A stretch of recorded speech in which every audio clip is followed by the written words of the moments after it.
روایت ہے ایک دن حضرت محمد مصطفیٰ صلی اللہ علیہ وآلہ وسلم اللہم صلی علیہ کی خدمت میں ایک شخص آیا. یا رسول اللہ بہت پریشان بدحال ہو، 1 سال کی گندم جمع کرتا ہوں، 6 مہینے بھی مشکل سے پوری ہوتی ہے.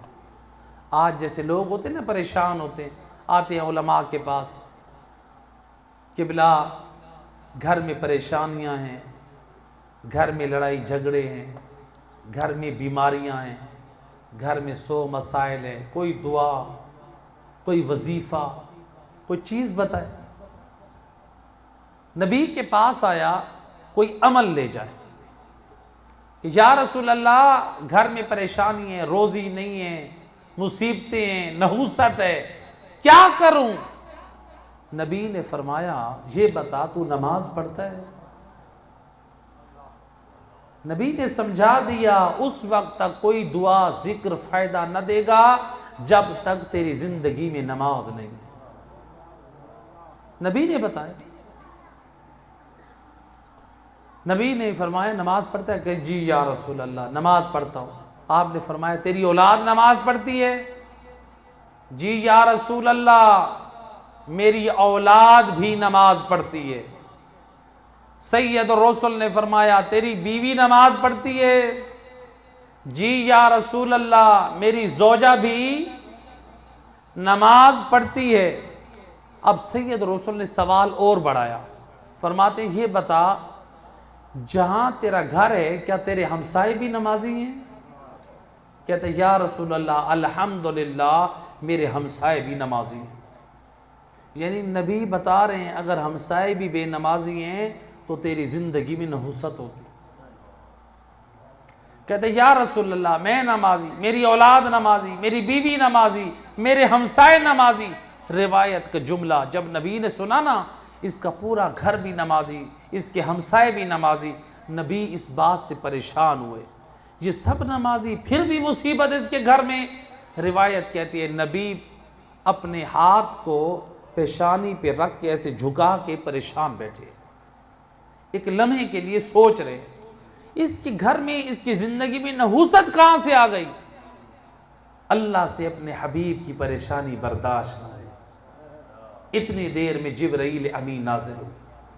یا رسول اللہ اللہ درود و سلام کے بعد فرماتا ہے پریشان نہ ہو، اس شخص کے گھر کی چھت پہ بے نمازی کا ایک دانت پڑا ہے.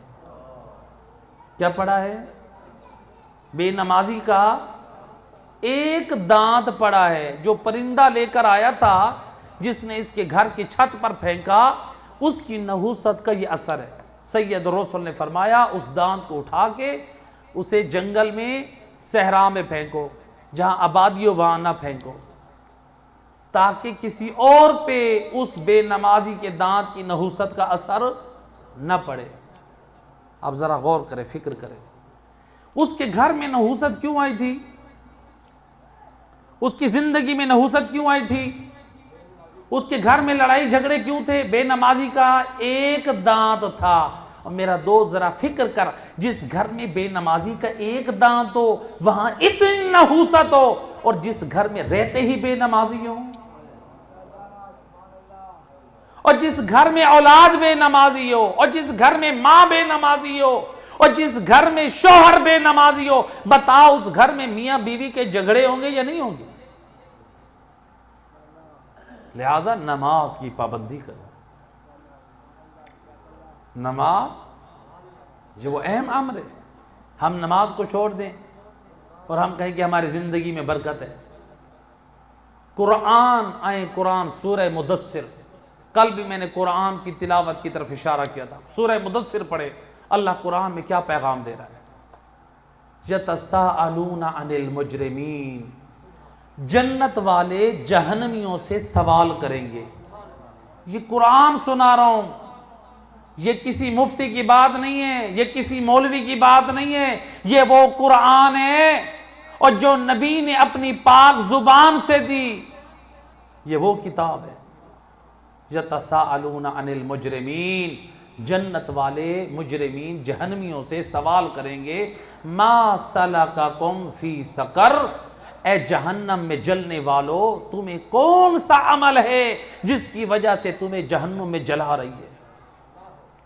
قرآن سورہ مدثر ہے، جا کر ذرا پڑھیں تو صحیح۔ جنتی لوگ جہنمیوں سے سوال کریں گے تمہیں جہنم میں کون سی چیز جلا رہی ہے؟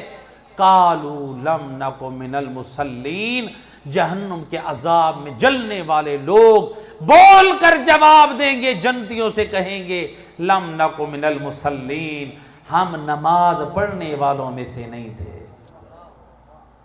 کس میں سے نہیں تھے؟ یہ کون کہے گا؟ کیا فرعون کہے گا؟ کیا نمرود کہے گا؟ کیا یزید کہے گا؟ کیا شمر کہے گا؟ اور نمرود اور فرعون نے تو ویسے جہنم میں جانا ہے، اور شمر اور یزید نے تو نماز رسول اللہ کے قتل کے جرم میں تو جہنم میں جلنا ہے۔